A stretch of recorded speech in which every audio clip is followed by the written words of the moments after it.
James, just a bit of news I want to talk about is that the Sight and Sound, which is the official magazine of the BFI, the British Film Institute, which is a 90-year-old magazine, a pillar of film criticism both in the UK and worldwide, actually, a very highly regarded cornerstone of film criticism across the world. Great cinemas. Has... What? They have great cinemas. The BFI? Yeah. Yes, the BFI. I think it's Sight and Sound. Yes, no, BFI. They do have good cinemas. Yeah, absolutely lovely. Sight and Sound, every decade, release a poll of the greatest films of all time. It started in 1952, and they asked a bunch of critics, pulled together their favourite films and created a poll from that, and it grew and grew and grew. And then over the years, they've actually expanded it and included directors. Now, basically, they open up to the whole industry of creatives, critics, curators, and audience members alike to get together to vote in a poll. From 1962 to 1962 to 2002, the top spot was Citizen Kane. Okay. And then in 2012, it was knocked off the top spot by Vertigo. Okay. So here we are again in the next decade, 2022, the latest issue of the poll. Avatar 2. The latest version of the poll is now out. And I thought it would be remiss if we did not talk about it. Let's do it. And I'm just going to give you the intro they have written here for those people who don't know. In 1952, the Sight and Sound team had the novel idea of asking critics to name the greatest films of all time. The tradition became decennial. First time I've ever seen the word decennial written down, meaning every decade. Who knew? Love that, yeah. I mean, they How did. often do you get to use that word, really? No, it happens decennially. Yeah.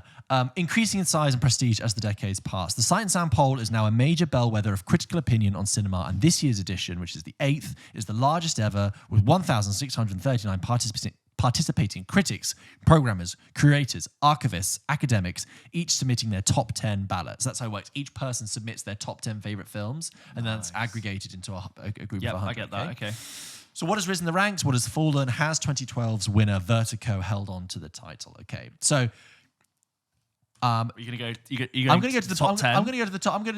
Well, here's the thing.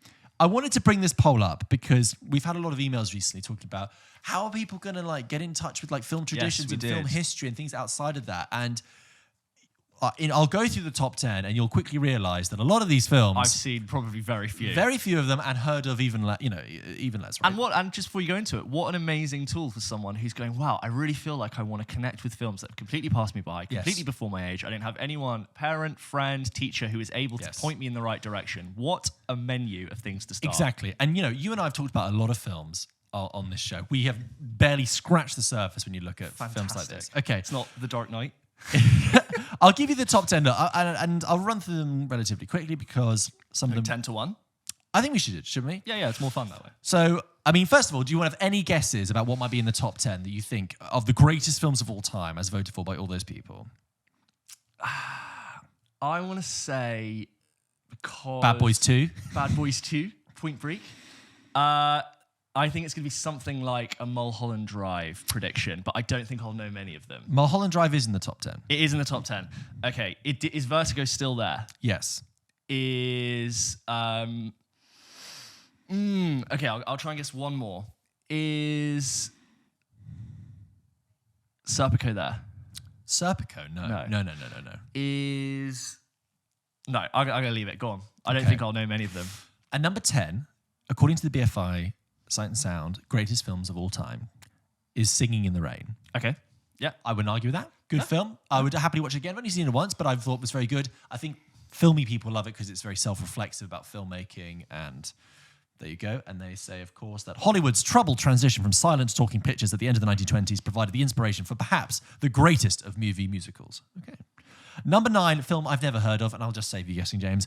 Man with a Movie Camera. It's a 1929... I've heard of that. Oh, okay. I don't know anything about it. I've heard of the title, yeah. Russian film from 1929, directed by Dziga Vertov. Bottomless invention and frenetic, dizzying montage makes this city symphony one of cinema's sharpest, most exciting experiences nearly a century after its release. Well, great. Love that. Number 8 is a film... Sorry, did you say 29? That was 1929. Okay, exactly. So is that one of the oldest on the list? How that's a while ago. I don't know. No. I can already see number 11 was a film that came out in 1927. Okay, right. And number 8 is a film you mentioned, David Lynch's Mulholland Drive. Okay, all right. A film I really struggle to get on board with. And I always feel like such a inadequate film person because you meet filmy people and they're like, you didn't like Mulholland Drive. What are you talking about? What are you talking about? And you it's have a genius. film podcast. It's a disturbed nightmare of someone who's lost their way in the doomed fantasy of Hollywood. Did you not see that? I'm like, no, I did see it. I just didn't get along with it. What Sight and Sound says, Hollywood is dark and dangerous, yet alluring. Yeah, I know. Okay. In David Lynch's acclaimed thriller. Mm-hmm. Number 7, a film you're not going to guess, but a film I have mentioned. I mentioned it in our Double Bills episode when I said it would make a great double bill with Top Gun. Do you remember what that was? Oh, it's a French thing. Yeah. It was called... I can't remember the title, but it's got a very contrasty shadow with bright things. Yeah. I can't remember the title of it. Well, I'm picturing the poster in my mind. Exactly. It's the 1998 French film Beau Travail by Claire Denis, and the picture they've used is the picture I talked about the moment seeing the film with white chest. They're hugging each other violently. Beau Travail, number 7. Number 6. You got a recommendation that's made it into top 10. Yeah, I'm glad they listened. Fuck Mulholland Drive. Number 6. Okay, very famous film. I think you could easily make a good guess for this. Are you going to guess it? There's no point. Just go for it. Let me do that again. And number 6, a film we have all seen and heard of. 2001: A Space Odyssey. Okay. I should have really guessed that. I know, but there you James. go. 1968, Stanley Kubrick. Okay, now we're into the top 5. Okay. Number 5, Wong Kar-wai's 2000 film In the Mood for Love. Have you seen it? No. Very beautiful to look at, stunning, and it's about.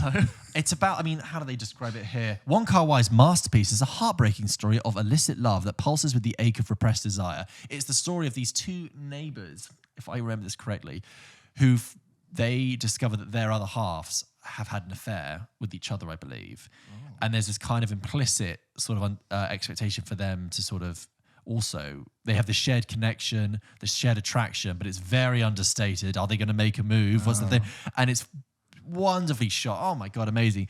A little slow for my taste, but don't shoot me, cinephiles, okay? I just thought I'd say it. Number 4. The army of critics behind the camera. Yeah, how dare you? Mark Kermo just takes me out with the sniper. Number 4, Tokyo Story from 1953 by Uzo, which I haven't seen any Uzo films, and I know Tokyo Story is meant to be amazing. It's on the list for a while.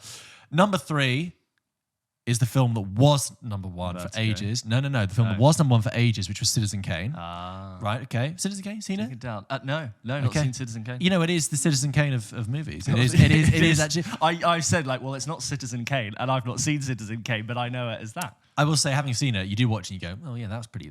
Oh, that shot was pretty advanced for its time. That was pretty good. It's a pretty good story. You in the 21st century, guys. This guy was really good. They didn't invent cinema 2 weeks ago. This guy knew what he was doing. Okay. Now we're into the top 2. Just tell me this: do you think Vertigo is the number 1 film? I'm going to say, just from the way you framed it, no. Oh, okay. But I probably should have thought about that before. I'm going to say no, and I'm going to say something I also You'd be correct. And number 2 is Vertigo. Okay. 1958, Alfred Hitchcock. James, Vertigo, seen it? Yes, not well, a long time ago. I weirdly watched Hitchcock quite young and have not properly caught up with it as a grown-up. Yeah. That's where I'm at. I have seen Vertigo. Last time I saw it was about 7 years ago. Okay. Again, I watched it very young and it really threw me. Yeah, maybe early teens. Yeah. But I think I watched it when I was 11 and it went way over my head. As they describe here, a former detective with a fear of heights is hired to follow a woman apparently possessed by the past in Alfred Hitchcock's timeless thriller about obsession. And it is good. There are moments. I think what makes Vertigo so compelling for people is that you have this conventional detective noir story elevated by almost psychedelic visuals made in 1958, pre-psychedelia. Yeah. Very sort of psychosexual, obsessive, really uses the elements of film and cinematography to tell that, and it is glorious to look at, but that is not number 1. God bless you for boiling that down into 3 sentences really well. Thank you very much. Number 1 is a film I don't think you've heard of. I'm just going to assume you haven't heard of. That's fine. It's a film I have heard of, but I haven't seen, and I'll tell you why once I've described it. Okay, the number 1 film according to the Sight and Sound poll, the greatest of all time, is Jean Dielman, 23, Quai du Commerce, 1080, Bruxelles. I know the title of this film. Yeah. I don't know anything about it. Do you know the coffee table book, 1001 Films to See Before You Die? Yes, and that's always in there. And that's where I will have seen it. A magnificent epic of experimental cinema offering a feminist perspective on recurrent events of everyday life. If you hadn't heard of Jean Jean Dielman, as I'm just going to say it in my very English way. It's a Belgian film from 1975 in which it follows the very mundane life of a housewife, Jean Dielman, as she goes about her day. But I think in observing the mundane minutiae of her life, you start to observe the more universal, beautiful elements, and also how her life is slowly unraveling in certain ways, and how she's just making ends meet to protect and work for her son. Now, when the poll was revealed, one of my film friends messaged me and said, "Have you ever seen Jean Dielman?" And I said, funnily enough, I've never actually found time to watch a 3.5-hour Belgian film about a woman who's going through the mundane details of being a Belgian housewife. But here we are. It's the 3.5-hour #1 top spot on the Christmas list on the sites that. Sure. No. I expect a comprehensive review from It's George. experimental cinema. It's very formal, and the thing is, it's an exercise in formality. So you will have long stretches of nothing happening, and that's fine. Question: was that not that you necessarily studied the list from the previous decade, but was that in the top 10? Has it been fighting for a top place, and it's just now been has had a resurgence in opinions in the last 10 years? They've widened and widened the amount of people that can be included in the voting, which is right. To diversify the votership, which is great. The first time that film was in the top 10 was 10 years ago, where it was number 35. Right. Okay. And now it's number 1. So it's like, whoa, big jump. But I also want to bring up one other thing. So those are the if you're listening to this and you're like, I've never heard of any of those films, that's fine. That's the good thing. That's the exciting thing. Type in the greatest films of all time, Sight and Sound, BFI, and you'll come up with this list and have a look through and see what interests you, see what you fancy pursuing and fancy looking up. They also did a separate poll which had just ranked all the directors' choices. So obviously this was an aggregated one, but they had another one which was just the directors' choices to show what came through it. And the results are interesting. Different number 1, I believe. I think it was Vertigo number 1 for the directors' one. Yeah. Yeah, okay, can you guess what was number 1 in the directors' poll? Vertigo. No. Did you just tell me that? No, but I was wrong. Vertigo is number 6. I'll give it to you. I'll just give you the top 10. Okay, yeah. So there's the triple ninth. Joint ninth is Close Up by Abbas Kiarostami from Iran, 1989. Is Apocalypse Now up there? Apocalypse Now is, but it's not in the top 10. Okay. It's number 18. This is in the director's poll. Yeah. In the Mood for Love at number 9. Persona, Ingmar Bergman, number 9. Okay. Then Mirror, Andrei Tarkovsky at number 8. Yeah. Followed by Joint number 6. 8.5, the Fellini film, Vertigo, Alfred Hitchcock, then joint 4th, Jean Dielman, and then Tokyo Story, and then 3-2-1, at number 3, The Godfather, at number 2, Citizen Kane, at number 1, 2001. We should do you and I, when there's time, should just jump into one of these and be like, hey, this is a top 10 based on whatever little list you want to do at. Like, why don't we? I mean, we talked about Tarkovsky at one point. When we ever get time to do that, that would be amazing.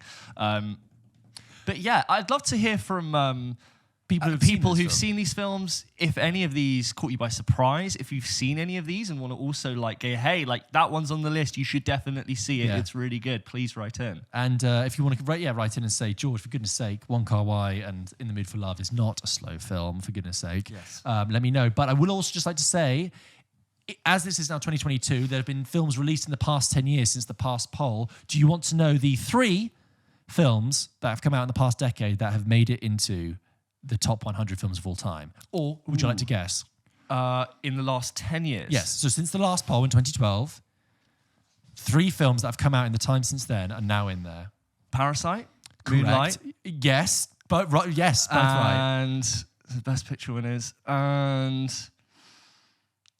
Social Network? No. Let's go 12 Years a Slave Too Late? No. Let's go... no, go on. Tell me. A film that people really enjoyed because they were like, oh, that film really discusses and tackles that subject matter in a really interesting and different way. That's still quite broad, but go on. Get Out. Oh, okay. There's one more as well, which is Portrait of a Lady on Fire by Celine Sciamma, okay. which is at number 30. Moonlight is at... Get Out's at number 95. That's big for Get Out. I mean, it's a great film, but I think to be on that, nothing to take away from it, but I'm surprised. I'll admit I'm surprised. Parasite's at number 90 and Moonlight's at number 60. And there we go. So there we are, messily running through BFI. There we are, messily running through Sight and Sound's poll of the year, of the decade. Important to mention because It is a landmark poll. Everyone looks forward to that every 10 years. George, that was amazing. But actually, we need to talk about the Guardians of the Galaxy Christmas special. So that was fantastic.